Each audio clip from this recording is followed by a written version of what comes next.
Today, inshallah ta'ala, we continue with the seerah of the Prophet alayhi salatu wasalam. Last week, and we're going to move on to the Battle of Khaybar. And I pointed this out a few times already, and I'll kind of just do it again, that if you study seerah from different sources, you may find the sequence that I shared with you in these sessions to be a little bit different depending on the book that you look at. Some scholars see the sequence to be Khaybar, followed by Umrat al-Qada, followed by Ghazwat Mu'tah. So they see it the opposite, that Khaybar happened before Mu'tah. And some scholars see that they happened almost simultaneously, and some say that they happened the way that I've explained it.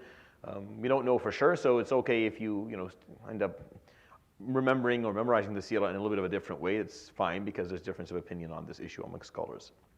I've come accustomed to telling it this way, so I continue to do that, but I could easily fathom telling it a little bit differently. That would be fine as well. What we know, the reason what's more important is like why is this an issue? Why is the Khaybar even a battle to begin with? It wasn't a huge battle, so the word battle is a little bit of an exaggeration of what actually occurred, but it was an event that needed to be documented, and I need to explain it to you. From year 4 of Hijrah to year 7 of Hijrah, so after, so around just before the battle of Khandaq, of the trench, so after Uhud, basically, until the year 7 when the Battle of Khaybar actually occurred, Khaybar served as a source of conspiracy and a source of animosity towards the Muslim country. They put in not only a lot of money towards the campaigns that happened against the Muslims in Badr, Uhud, and later on heavily in Al-Khandaq. So the Battle of the Trench, Al-Ahzab, was heavily funded by Khaybar and the people in Khaybar. But they also served as a source of propaganda against the Prophet ﷺ, against the Muslims. And it got worse when some of the tribes that were in Medina were removed, like Banu Nadir and Banu Qurayza and Banu Qaynuqa. When they were removed from Medina, and the stories I told you previously, due to either acts of treason or attempts on the life of the Prophet ﷺ and trying to assassinate him, they were removed from Medina. Many of them would go to Khaybar. That's where they would go, and it's 150 kilometers north of Medina. I'm going to share with you some pictures so you understand. It's a very rich land. Like when you talk about Saudi Arabia, you talk about Arabia, you're talking about a land that the majority of it is desert. At least where Mecca is. Mecca is situated right in the middle of mountains, and it's a lot of desert surrounding it. And Medina is similar. But not all of Arabia is like that, actually. There's a lot of valleys in Arabia, valleys that are filled with springs and rivers and green and animals and a lot of wildlife.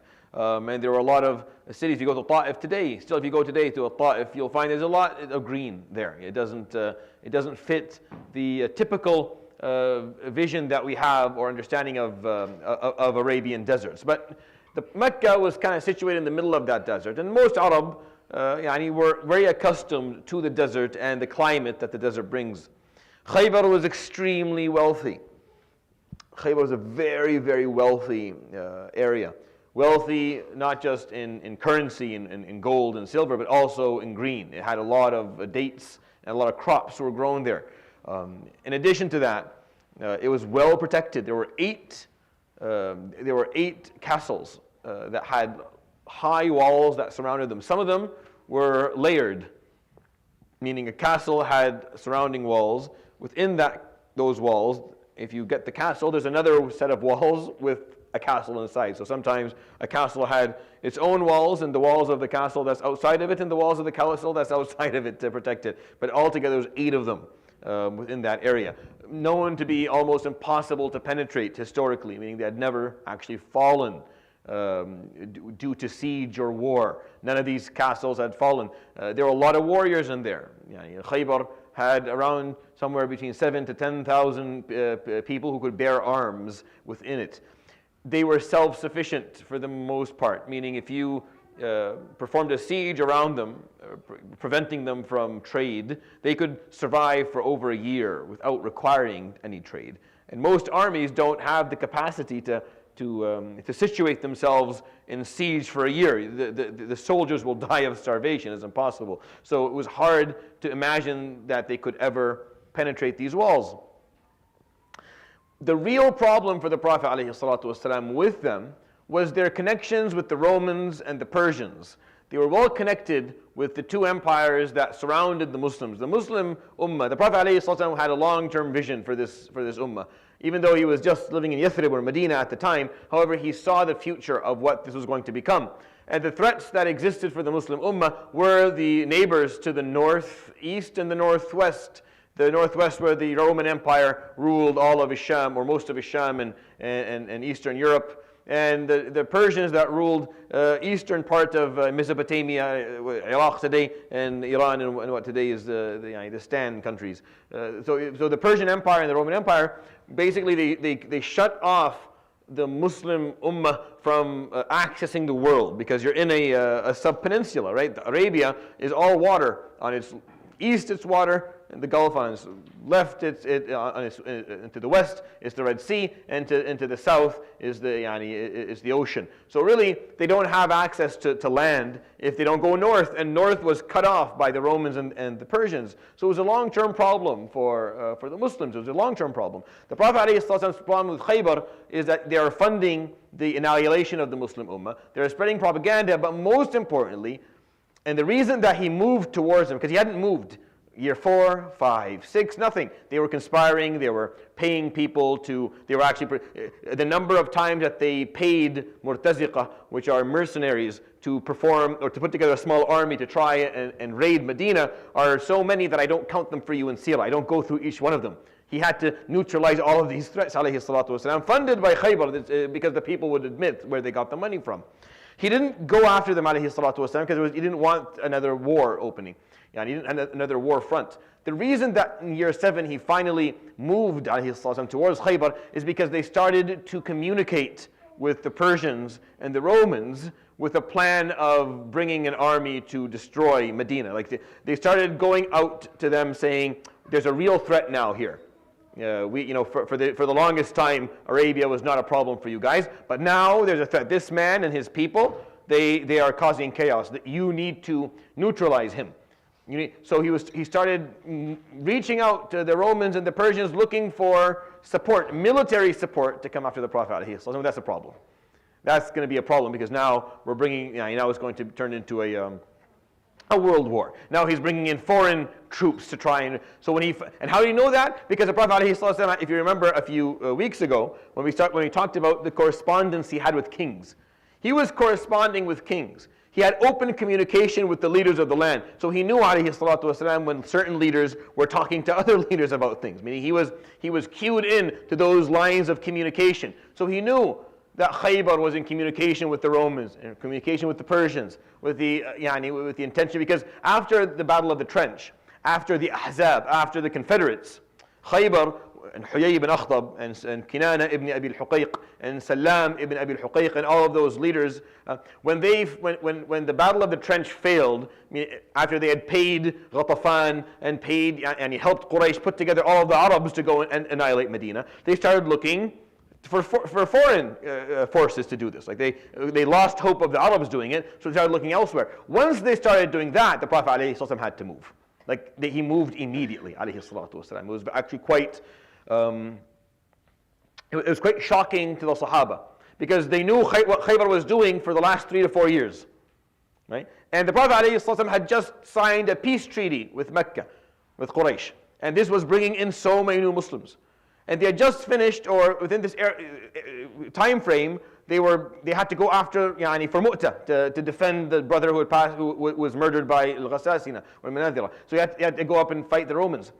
So it wasn't the timing seemed very odd to the Muslims. In terms of understanding why the Prophet ﷺ would choose this time specifically to go after Khaybar, it didn't make sense to them. You put in so much effort, Ya Rasulullah, to come up with a peace treaty with Quraysh. We just finished, and he's fighting all these other fronts. Why are we going after Khaybar? The reason for him, alayhi salatu wasalam, is now they became a different type of threat.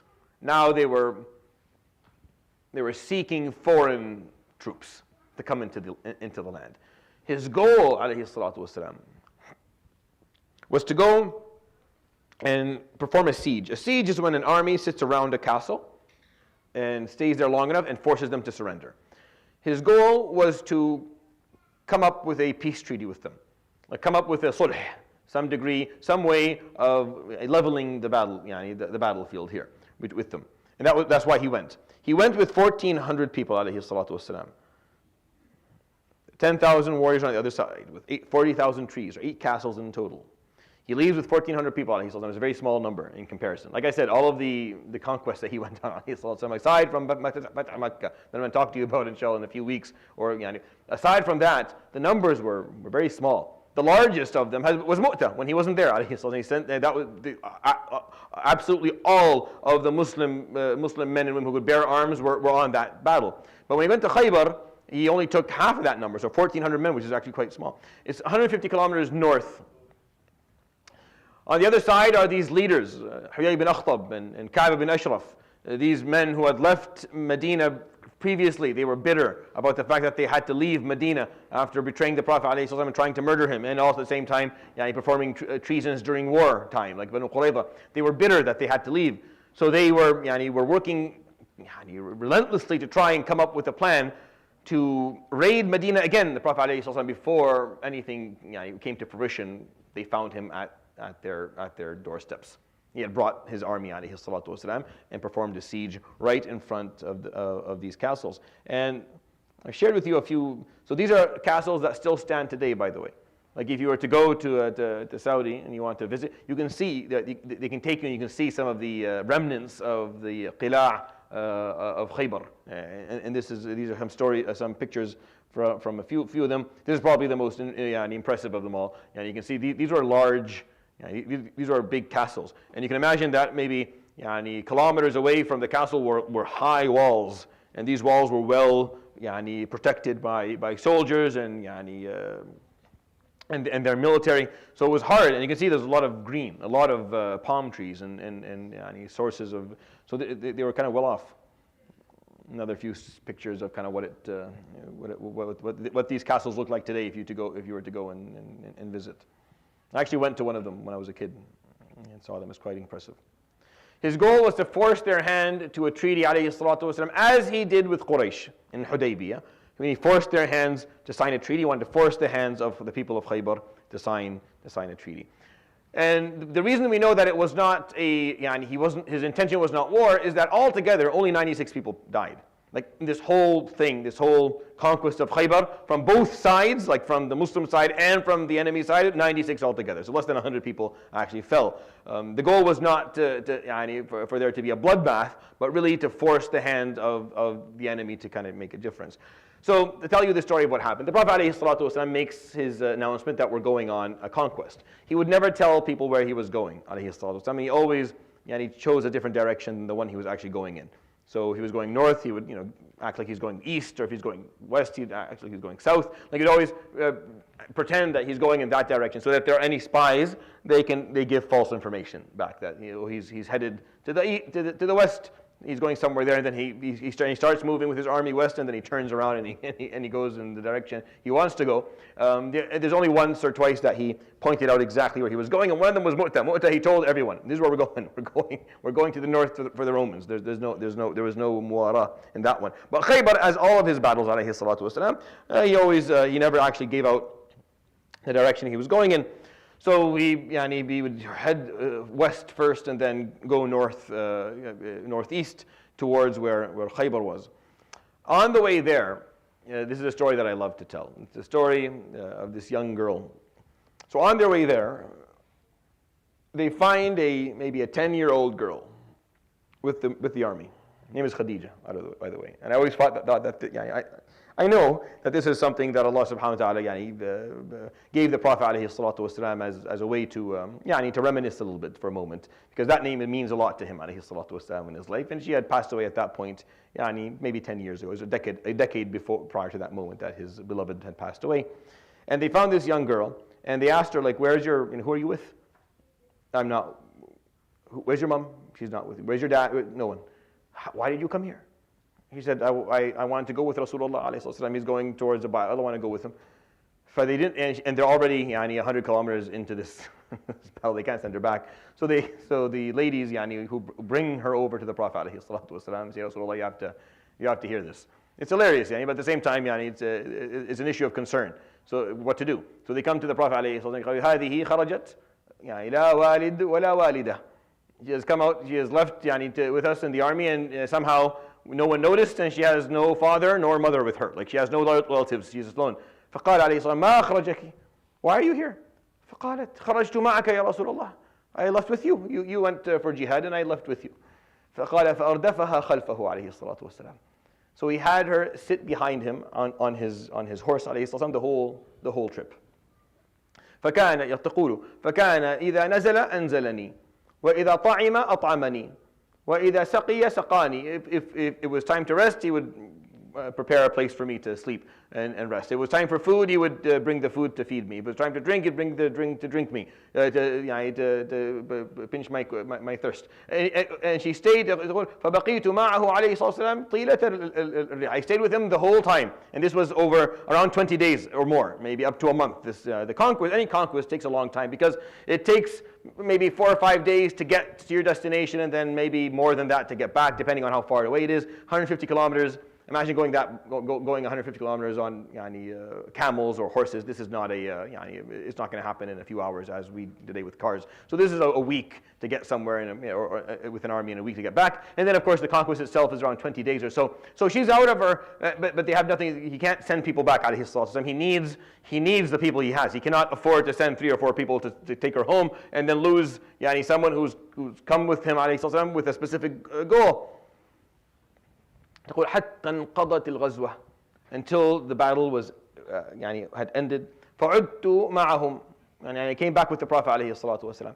فعدت إلى أهلي, I go back to my parents who are worried and upset that they didn't know where I was. فعدت إلى أهلي أخذتني أمي وأرادت أن تدخل بي البيت. My mother took me and wants to enter the house. فإذ برسول الله عليه الصلاة والسلام ينادي, and the Prophet عليه الصلاة والسلام is calling from afar. He's calling upon me, يا خديجة, the name is Khadija. فقال جعلنا لك سهما. We have chosen for you, or we have prepared for you a percentage of the loot. Meaning, you went with us, you are deserving of some degree of ujrah. Like everyone who goes on these battles is in deserving of some degree of payment or some percentage of the ghanima that comes from these battles. This is just the norm of going on it. And she had gone with them. رضي الله عنها. So the Prophet عليه الصلاة والسلام قال لك عندنا سهم. I got you. فقال هذه القلادة, and he had with him عليه الصلاة والسلام a necklace. قال فمددت يدي آخذها. I put my hand out to take it from the Prophet عليه الصلاة والسلام. فقال لا والله أنا ألبسك إياها. No, I'll put it on your neck. So قال فألبسنيها رسول الله عليه الصلاة والسلام. So he put it on my neck. This lady is telling the story in her 60s. فتقول فوالله ما غادرت رقبتي منذ ألبسنيها رسول الله.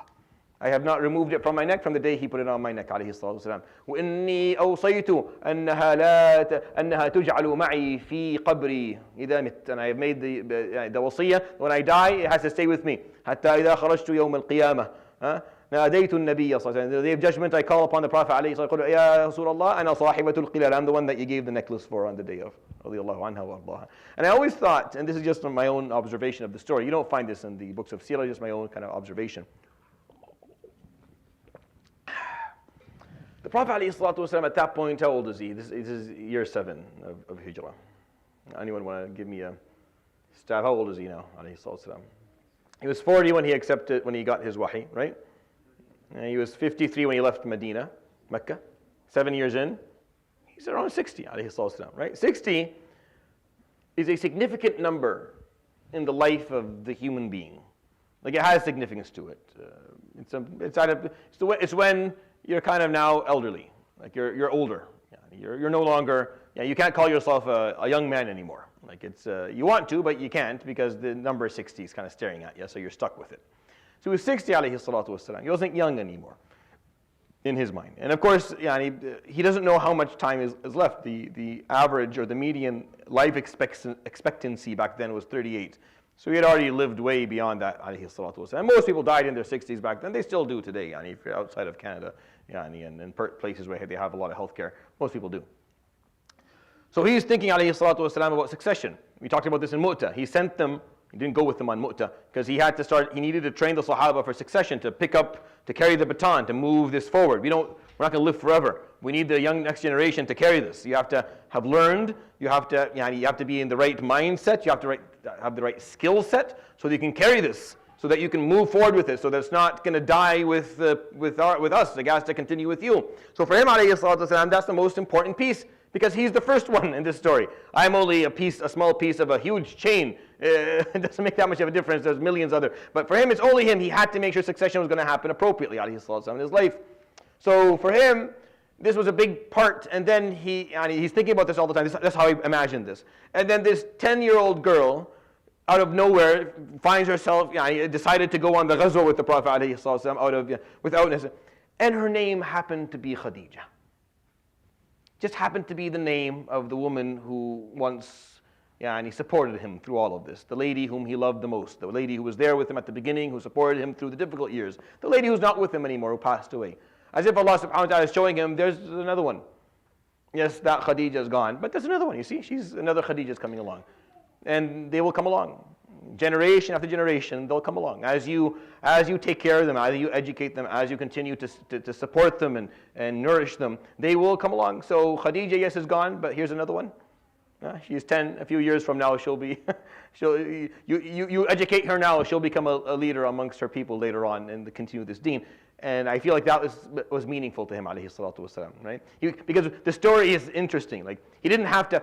There was no need for him to have the young girl with him. It's like finding a grade 3 or 2 girl. You can just one of the ladies take care of her. Khalas. But no, she was with him, like visibly, publicly, wherever he went, alayhi salatu wasalam. He always holding her hand, making sure he's taking. Why? I think it meant something to him, alayhi salatu wasalam. I think he saw something in this story.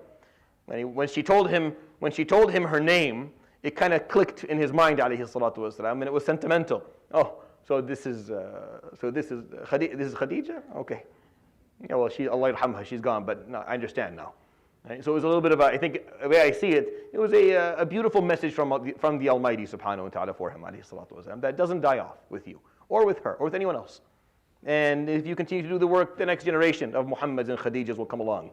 And they'll carry it. And then if they do their work appropriately, the next generation will come along. And that's how this works.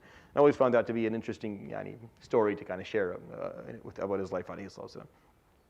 Before they left for the battle, an interesting incident happened. A Sahabi by the name of Abdullah ibn Abi Hadrad, radiallahu anhu, was preparing himself to go on the battle. And a man by the name of Abu Mishham or Abu Shahm, he came by and he said, munafiqeen, and he said, you owe me 5 dirham. I need you to pay it to me now, before you leave. So Abdullah told him, I'll pay it to you when I come back. Inshallah, once Surah Al-Fath had it within it verses that implied that there was going to be a lot of wealth coming the Muslims' way. وَعَدَكُمُ اللَّهُ مَغَانِمَ كَثِيرَةً تَأْخُذُونَها فَعَجَّلَ لَكُمْ هَذِهِ وَكَفَّ أَيْدِيَ النَّاسِ عَنْكُمْ. When you talked about, when Surah Al-Fath talked about Hudaybiyah, he said that Allah subhanahu wa ta'ala is promising you a lot of wealth to come your way. So a lot of the Sahaba interpreted that by, of Khaybar, there being bounty and wealth to come to them from Khaybar. So he's telling the man, once I come back, I'll pay you in full. Like I'll pay it all at once. فَقَالَ أَبُو مِشْحَمْ وَتَظُنُّونَ أَنَّكُمْ عَائِدُونَ. And you think you're actually going to come back? You think you're going to come back from this? أَيَظُنُّ صَاحِبُكَ أَنَّهُ يَذْهَبُ إِلَى حُصُونِ خَيْبَرَ وَتَعُودُونَ مِنْهَا أَحْيَاءً. Your sahibuk is, I mean the Prophet ﷺ, your guy think that you guys are going to go to the castles of Khaybar and actually come back alive? قال فإنها مقابركم. You're going to go and get buried right in front of that castle like everyone else who ever went there before. فإني لا آمن على مالي. I don't trust that I'm going to get my wealth, so I need it now. You give it to me now. And this is talked about in Surah Al-Fath as well. So Abdullah ibn Abi Hadrad, he goes to the Prophet ﷺ asking for qada. He's asking for a judicial ruling. He took Abu Mishham with him, or Abu Shahm, and he said, Ya Rasulullah, this man is asking me for the wealth now, and he will not wait until I come back, and he's saying this. فقال رسول الله صلى الله عليه وسلم قال ادفعها له. You have to pay him back now. Like it's haqqu, it's his right. He's entitled to be paid now if he wants to be paid now. If you're already late, if this is the time, then he's entitled. فغم علي. I got very upset because ولم يكن عندي إلا ثوبان ثوب ألبسه وثوب أغير فيه. I only had 2 pieces of clothing, one that I wore and the other one that I kept, I cleaned and then I switched them, and it was only 2 pieces of clothing. فبعت واحدة منها بثلاث دراهم أو بثلاثة دراهم. I sold one for 3 dirham. فبقي درهمان, I still owed 2. فبعت عمامتي. The imama is a big deal for the Arab because for today it's more of a religious, it's a religious symbol because he wore it alayhi salatu wasalam, and the scholars after him wore it, so people wear it in mushabaha to him alayhi salatu wasalam. Back in Arabia, you wore a imama because you wanted to survive, you didn't want to die. You needed something to protect you from the rays of the sun and the difficult winds that were going to hit you in the desert. So the imama is basically, it's wearing a taqiyya, but it's taking a piece of cloth and kind of putting it around your head, so that means there's a little bit more space and there's more layers, so your scalp is safe from the heat and the sun. And then you would use the same piece of cloth and you would cover your face with it, right, and your neck, so that when the sand and the wind is bringing all the sand, hitting your face, it's not causing all the pain. So the imama was an important garment for men in the middle of the desert. So when he sold his imama, and he can't go on this conquest anymore because he only has one piece of clothing, nothing covers his head. قال فجلست حزينا, I sat very upset.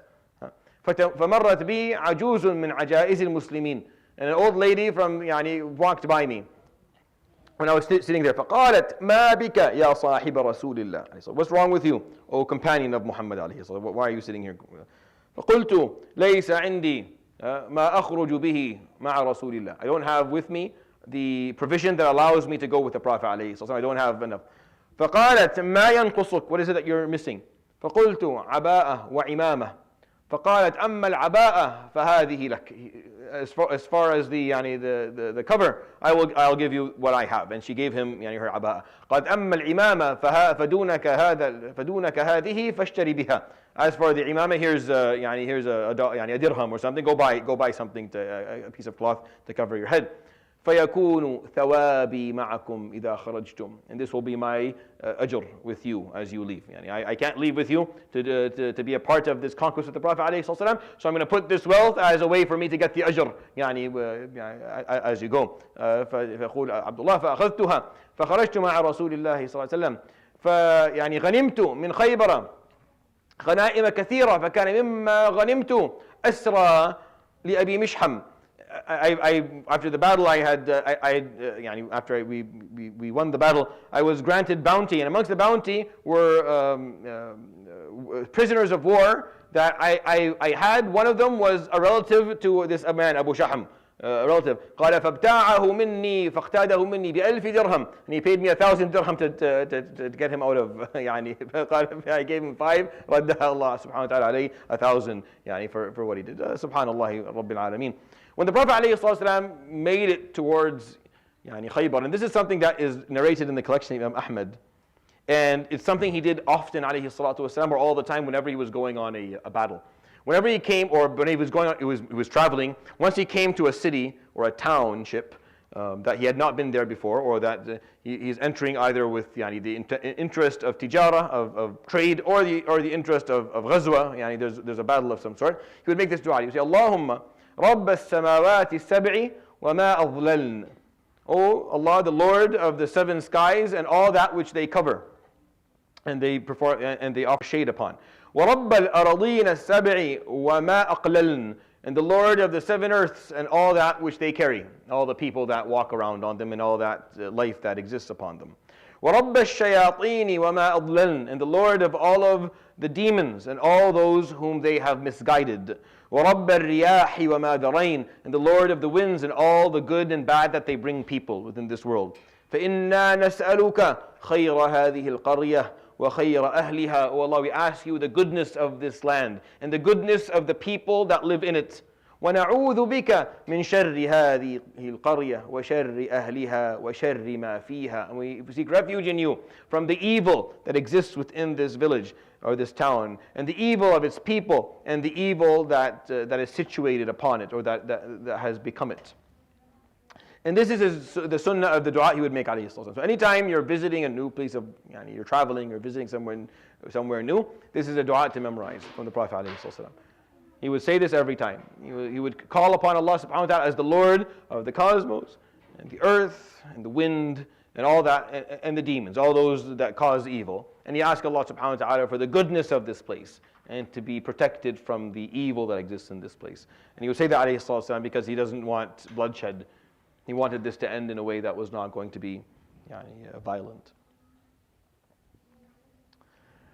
An interesting thing that occurred on this, on their way there, is a story or the incident of Abu Abs. Abu Abs was a known Sahabi, and the Prophet ﷺ gave a command on the last day of marching towards Khaybar, and he said, "لا يسبق أحد خيولنا." People were moving as a group, and some people were up front and some people were behind. And the Prophet ﷺ said, "I don't want anyone to go ahead of our of the front group of horses." Meaning the front group of horses should be the line. No one go ahead of them. Everyone stay behind them. He gave a military order ﷺ that everyone stays behind. قال فسبق أبو عبس, and Abu Abs, Sahabi, was found. They were doing this all throughout the travel, but that day he made a clear command ﷺ that everyone stay behind this line, no one go ahead. Abu Abs went ahead. So the Prophet ﷺ, he got upset. فناداه فقال يا أبا عبس ألم أقل ألا يسبقنا أحد? Didn't I say no one should go ahead? فقال يا رسول الله ناقتي سريعة سبقت. I have a youthful camel. She's much stronger than all these other camels. What can I do? It's fast. It went. قال فرده رسول الله إلى مؤخرة الجيش يوما لا يكلمه أحد. So he sent him back to the end of the army, and he had him on his fast camel, move alone. No one spoke to him for a full day. No one speaks to him. No one. If he gives Assalamu alaikum, don't answer him for a full day. No one speaks to him. The reason I'm telling you this story is that this happened a few times. If you study the Seerah of the Prophet ﷺ, you'll find a few examples, especially on conquests or in during times of battle, or where the Prophet ﷺ would issue some form of disciplinary measure for people who didn't follow commands. It's important to understand that about his character ﷺ, because it's easy when you're listening to his stories to sometimes, because of how empathetic and easygoing he was as a person ﷺ. It was easy sometimes to think that he was like that in all of situations, and that being like that in every situation actually works. And that's not the reality or the truth of his life ﷺ. He was very easygoing, he was very empathetic, and he was a very easy person to be around and speak to. But when it came to a structured any form of structured behavior or a structured approach or military, or when there was a hierarchy involved, the Prophet ﷺ was very clear on how people have to behave. He was very, very clear on this. And there are examples of that as well, where say they would come back from a Sariyah, for example, with Amr ibn al-As or Khalid ibn Walid or someone, and they would say, Ya Rasulullah, we were in a position where we were supposed to do this, but then we decided to do that instead, and which one is correct here? Is it doing A or B correct? And he would say, doing B. And then he would say, well, subhanAllah, our leader said we should do A. And he would say, so your leader told you to do A? He would say, yes, then you should have all done A, and he would punish them all. Like you were on a conquest, and there was a moment where a decision needed to be made, and the leader made the decision, you follow. You don't decide, I'm not going to do this, and go do something else. So they would do that. They would do what they wanted, and then come and talk to the Prophet ﷺ and say, Rasulullah, we had this position, it was A or B, and we chose B, and he's like, yeah, that makes sense, that's a good choice. And then he would say, yeah, well, the leader you sent told us to do A, and then he would say, so he told you, and you didn't listen, and then he would punish them ﷺ. There would be disciplinary measures. It would happen more than once. And the reason being, the Prophet ﷺ, he saw value in the concept of following an emir.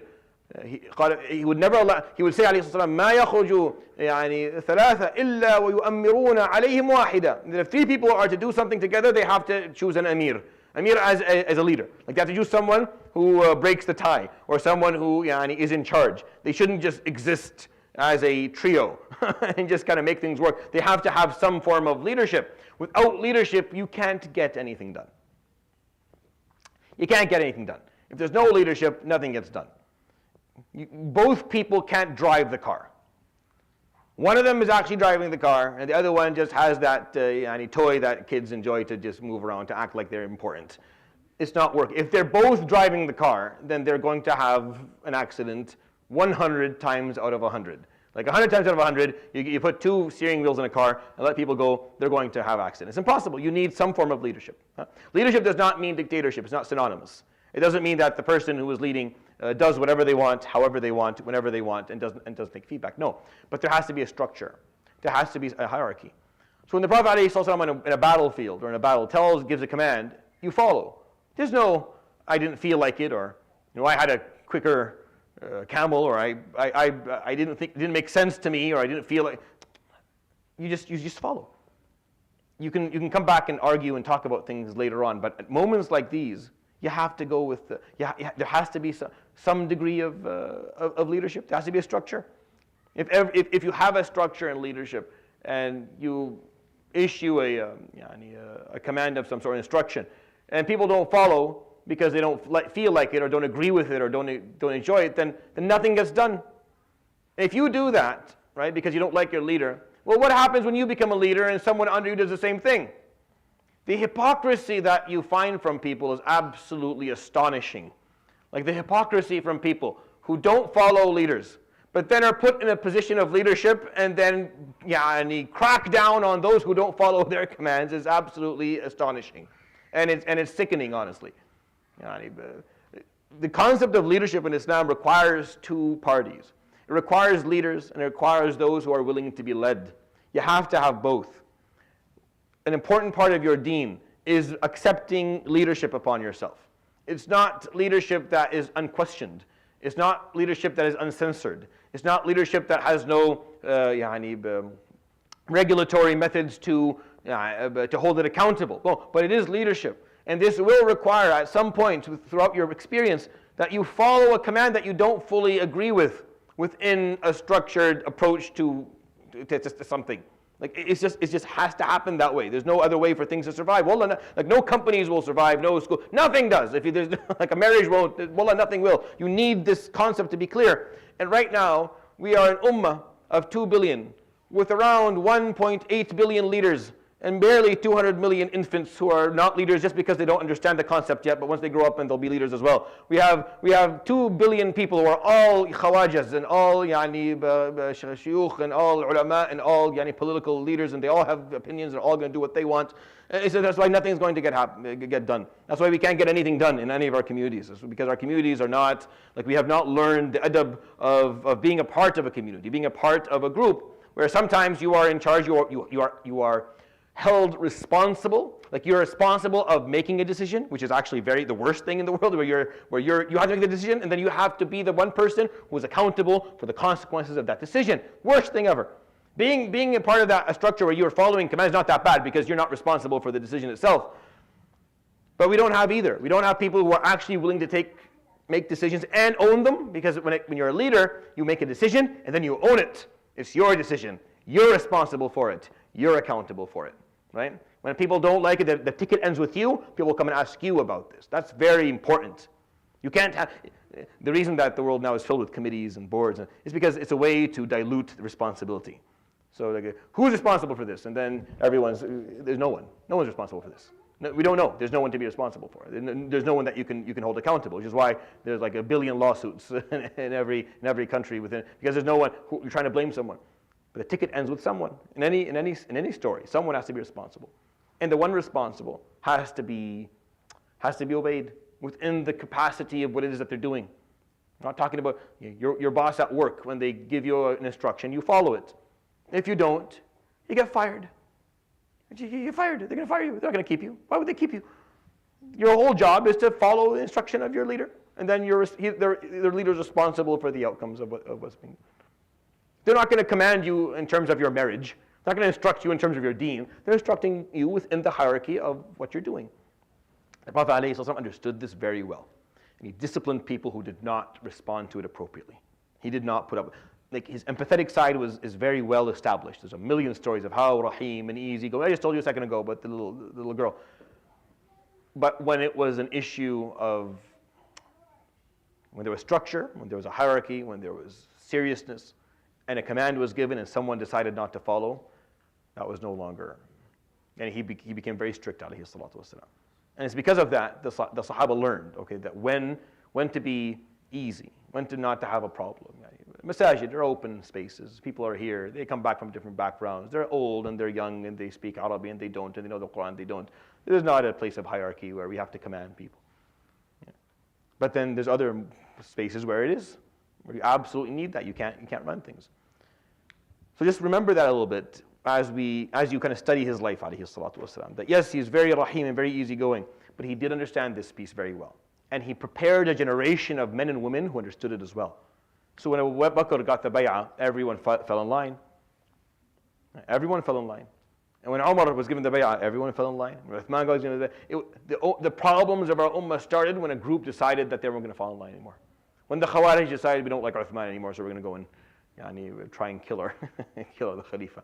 When others decided that they were going to start their own thing, build their own country and go out of the. That's when our troubles as Muslims began from that.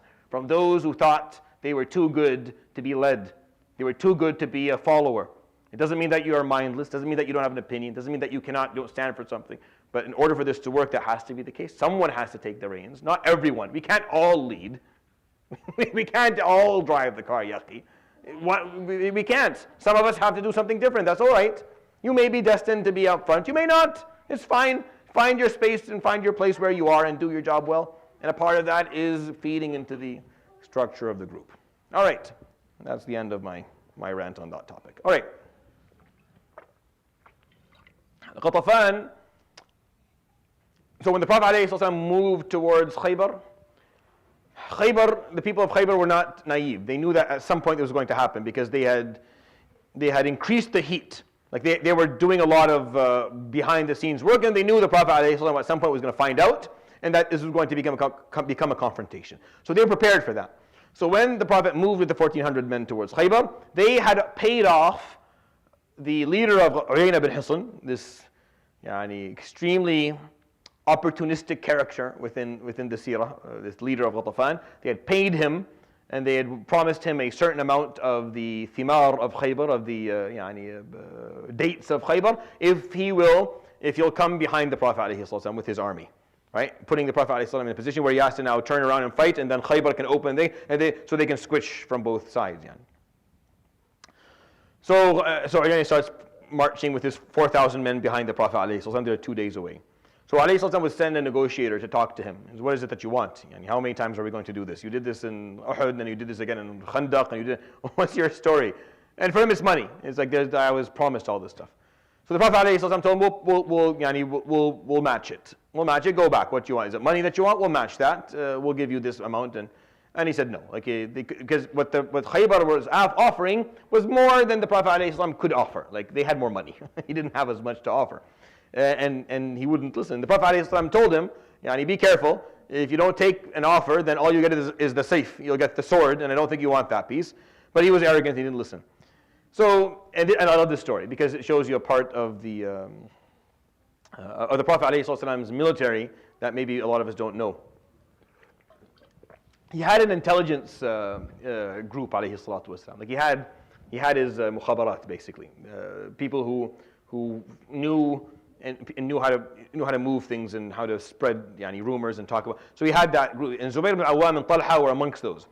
So they were working as the negotiations were happening on a plan. The plan was to spread a rumor that another army, the Prophet from Medina, the Prophet had prepared, was sent towards Ghatafan, the actual tribe itself, which is around 70 or 80 kilometers away.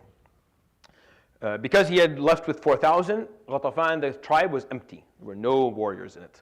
So it was a sitting duck for any form of raid. So they spread a rumor that the Prophet ﷺ only left with 1,400 people to Khaybar because he had left 1,000 men in Yathrib that are going to go raid Ghatafan. And they spread it strongly and powerfully enough that Uyayna bin Hisn and his group believed it. And they went back, they retreated back to Ghatafan to protect it. By the time he got back, situated himself for protection, figured out it was a lie, the Battle of Khaybar was over. Like the actual battle itself was done, and there was no. So he got nothing. he didn't get what the people of Khaybar promised him. He didn't take the deal the Prophet ﷺ offered him. He ended up with nothing. But the reason I like this is because sometimes when we look at the Prophet ﷺ's efforts, we often see it as very mechanical and very maybe primary, like very simple, as in just men with swords running around fighting. No planning, nothing in the background, when that's not the case at all. He had ﷺ different divisions within his military. And some of those divisions, their goal, their purpose, their sole purpose was to spread rumors, or to have, they had spies within certain groups that would spread rumors, people who would, sleeping units that they would ask, we need you to say this now. Muslims who hid their Islam and stayed amongst groups, for example, and they would utilize them at certain moments to protect the Muslims, to protect. And when it's war, that's what war is. War is, if you use different tactics to keep yourself safe and to stop bloodshed. And they had a lot of this. The Prophet ﷺ and the Muslims had a lot of these tactics, and that's really why they survived. Like how they survived, because the numbers of the Muslims were very small in comparison to others. Right? So you couldn't argue that it was just the warriors. They were always outnumbered, 1 to 5 and 1 to 6, and sometimes more than that.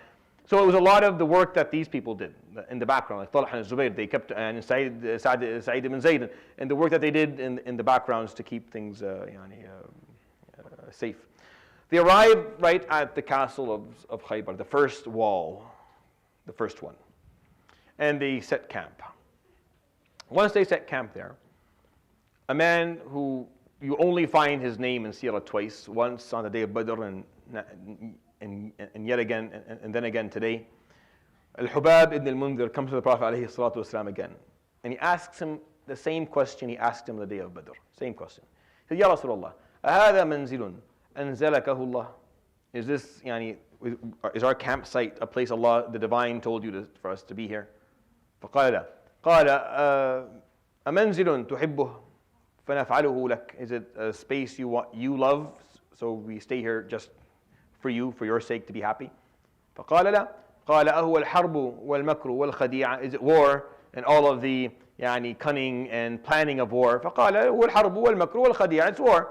فقال يا رسول الله هذا ليس بمنزل. This is a bad place to be. It's not right. Again, the same. You find him twice in Seerah. That's all he does. He comes once in Badr and tells the Prophet ﷺ the same thing, then comes again. And this tells you, like when you run a proper ship, like when you run it right, and people are comfortable to speak and people are comfortable to participate, at the right moments, the people who know what they're doing will intervene and help you, like save you from something that you're not necessarily, you haven't necessarily perfected, or it's not your expertise. So this man came and said, Rasulullah, إننا في مرمى سهامهم. You're at a place where we're too close. They can get us with their arrows. Like their arrows can make it this far. وفي مرمى عيونهم, and they can see, they can count us. فإن إن رجعنا إلى الخلف لم يعدونا ولم تصل سهامهم إلينا. If we go back a little bit, you see, come back a little bit, so that they can't, no matter how high up they send the arrow, it can't dome down on us. It'll be too far out, and they can't make out how many of us there are, because that's a big deal. If they figure out how badly we're outnumbered, then they may have other ideas. So we need to get back. فقال عليه الصلاة والسلام نعم الرأي. This is a good, very good idea. ولكن نفعله غدا, but we'll do it tomorrow. حتى لا يظنوا أننا جبنا. I don't want them to think that we're cowardly. I don't want it for us to stay a place and then immediately retreat from it 100 meters back. We're going to stay here today. And then at night, as people are sleeping, we'll pull back. We'll pull back at night when they can't see us. I don't want the satisfaction of them thinking that we're scared of them somehow to be there. So, and this is important. Again, you see, the Prophet ﷺ, when it comes to the practicality of these conquests, you find him to be extremely pragmatic when he's listening to advice or taking consultation or even offering advice or performing certain behaviors. They would stay in front of these castles for 15 days. The siege would go on for 15 days. People get really, really hungry. The Muslims would get really hungry. The army did not have enough provision. He lived with 1,400 people. Medina itself at the time did not have a lot of provision in it to begin with, so they couldn't take everything. They took a little bit. They could something. It was not planned for 15 days, so they were getting hungry. They couldn't find enough food, and they were boiling the leaves of trees, and drinking the soup, or taking 1 or 2 dates and sticking with them for days on end on a date or two. It became very difficult. And the reason being that the people on the other side were fine. They had no problem. They had a lot of provision on that side, but the Muslims, they did not. The morale, because of this, after 15 days of this going on, would come down quite a bit. And here's just a picture of one of the castles of Khaybar.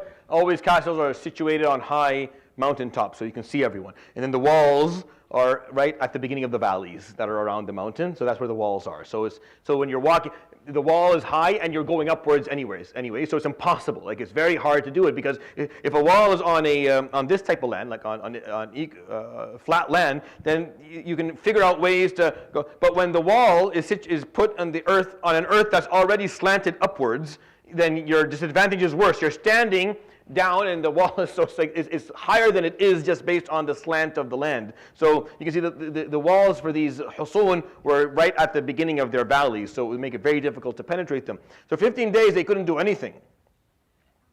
They couldn't do anything at all. They couldn't get through.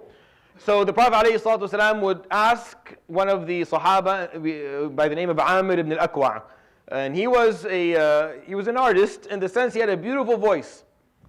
He had a very beautiful voice. He sounded amazing. So he would say, خُذْ لَنَا مِنْ هَنَّاتِكَ يَا ابْنَ الْأَكْوَعِ. Give us, let us hear something. Give a hanna is a rhythmic sound. When you make a tune just with your voice, like a small tune. But خُذْ لَنَا مِنْ هَنَّاتِكَ is choose a tune, a rhythm, and give us something. So he would go ahead and he would start singing, and he would sing out the words that were said back in early, اللهم لولا أنت ما اهتدينا ولا تصدقنا ولا صلينا فأنزلا سكينة علينا إن البغاة قد عدوا علينا وإن أرادوا فتنة أبينا. And the Prophet ﷺ would say, Abayna, Abayna, he would repeat the last word. And in the Arab, obviously he didn't do it the way I did it. You would sing it out, it would take him hours to sing the whole thing. And the traditional way to do is that when you would give the full verse of poetry, the men would yell out the last word within the verse. And they still do it today. If you go to certain parts of the Arabic world, attend a wedding, for example, and you listen to Zajal or Shi'ar Sha'bi, you'll hear them do that till this day. And he would do this, alayhi salatu wasalam, to raise the morale a bit. People were feeling horrible. There was a lot of 15 days and nothing. Abu Bakr went and tried to penetrate, led, and it didn't work out. Umar went and tried to penetrate and the walls, and it didn't work out. Uthman, no one could get it done. And it was one failed attempt after the other. For 15 days, they could, and they were running out of food, and people were getting tired, and it looked like, and they were getting scared, because any day now, Ghatafan is going to figure out it was all a lie and then come back again, and not have to deal with them again. So there's a lot of worry from that perspective. It was not something that they were looking forward to. So this was a problem.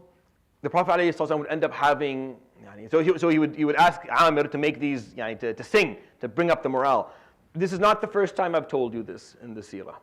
If you've listened to these lessons since the beginning of them, this is the 4th or 5th time I've shown you that during battles or times of difficulty, they would recline or rely upon some degree of artistic beauty to bring the morale up.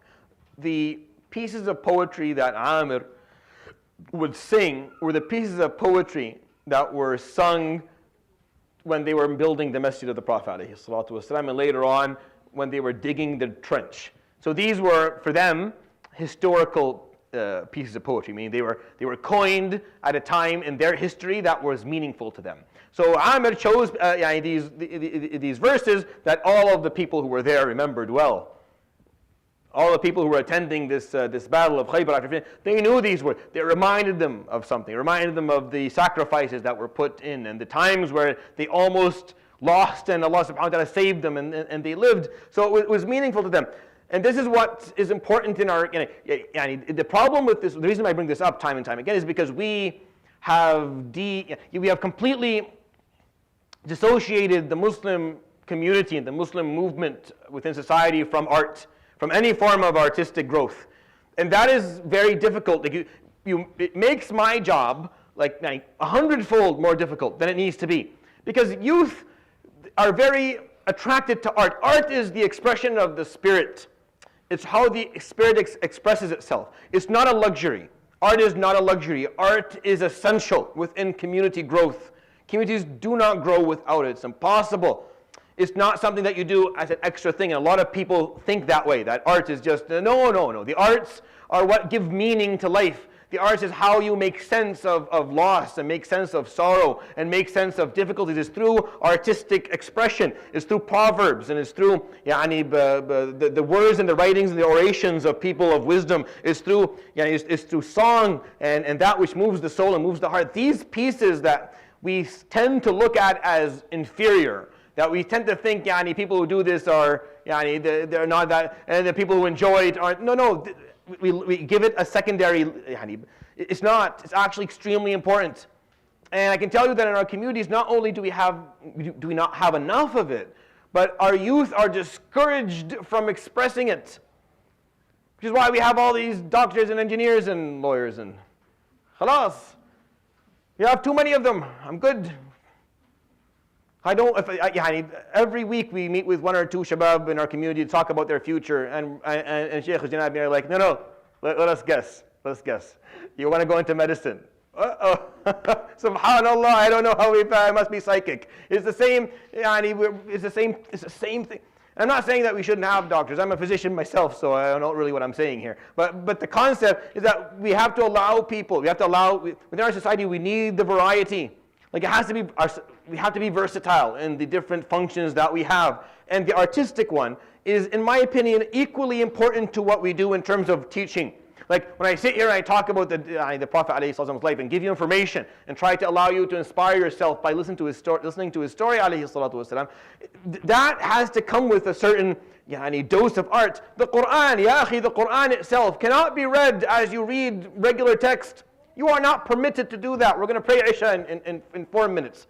If the Imam stood up there and said Allahu Akbar and began Bismillahir Rahmanir Rahim, Alhamdulillahi Rabbil Alameen, Ar-Rahmanir Rahim, Maliki Yawmiddin. It's not wrong, but you're not okay with it. I will never let him pray up front again, and that will be the end of his career as an Imam for the rest of his life. And the reason being because what? What did he do wrong? He probably got all the makharij right, he probably got all the ghunnas right, he probably recited the words correctly, but he didn't sing it.